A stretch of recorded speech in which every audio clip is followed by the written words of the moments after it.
Hi there, and welcome to Easy Income for Life, where I show the average Joe like yourself different ways of making a passive income so you can become financially free. Today we're going to be talking about HBAR. HBAR is gaining momentum, and from what I can see, could be one of the few cryptocurrencies that could survive the next crash and beyond and be part of the long-term new currency solution.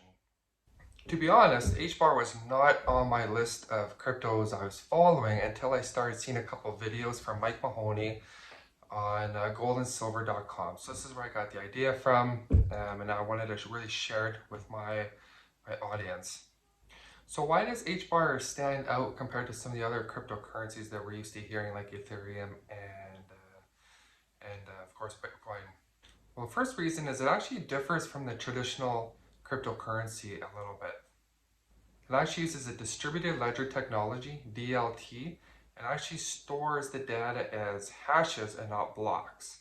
The second main point is it actually verifies the transactions through online voting or virtual voting, as opposed to solving complex equations like Bitcoin, for example. And because of these two reasons, it comes up with a couple different pros that I'm going to talk to you about, and a couple cons that I think you should be aware. So, what are the pros? Well, there's actually three pros I want to talk to you about today.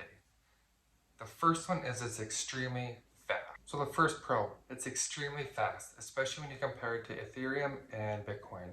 I'm going to pull up a chart right now so you can see the differences, but essentially it's way better in many different categories. This actually means lower transaction fees, and that actually makes micropayments, so payments of fractions of a cent, possible and viable now. As you can see, it only costs 0.001 and reaches finality in 3 to 7 seconds, which is really good. The second pro is it's very scalable. So right now, you can actually transact up to 10,000 transactions per second, and that's easily scalable up to 500,000 transactions per second.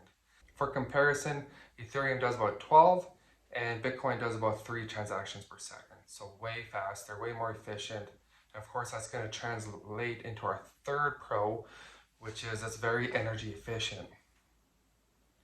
In fact, it's 885,000 times more efficient than Bitcoin. So you've heard many times that crypto is not viable, Bitcoin takes way too much power. Well, that's solved by using HBAR. And I like to think of it like this. So Bitcoin was kind of one of the first more mainstream cryptos on the scene. I like to think of that as the Ford Model T, which was one of the first production cars in the US. And of course, that got more and more efficient, more powerful, bigger, larger into today's modern cars. So we're just going through that evolution of crypto, and I believe HBAR will play a part in that. So of course, there are some cons. I'm going to list 2 of them right now. So the first one is it's still relatively small compared to the other networks. But I think that just means that there's huge opportunity for upside in getting in something now before it's too late, kind of thing. And you're going to see later on in this video as to why I think it's going to catch on and who's actually looking at this. The second is HBAR is actually not centralized like other cryptos. I know it's kind of a bonus. It's actually controlled by a conglomerate of companies. You can buy it on many different exchanges. I've bought it on Binance before, Bittrex. I just bought some on crypto. So there's lots of different ways where you can purchase it. Next big question is it secure? So HBAR actually utilizes a proof of stake concept versus a proof of work. So this means if someone wants to cheat the system, they'd actually have to own at least 1/3 of the HBAR out there in order to do so, to get a majority vote. So owning 1/3 of anything would definitely, first of all, go noticed, and extremely unlikely. If you think about 1/3 of HBAR worldwide, it'd be nearly impossible. Not fully impossible, everything is possible to some degree, but it would definitely become noticed, and the controlling companies would probably do something about it at that time. So who actually controls Hedera Hashgraph? Well, Hedera is actually controlled by a governing body, which is very cool, made up of, let me see, I have it here,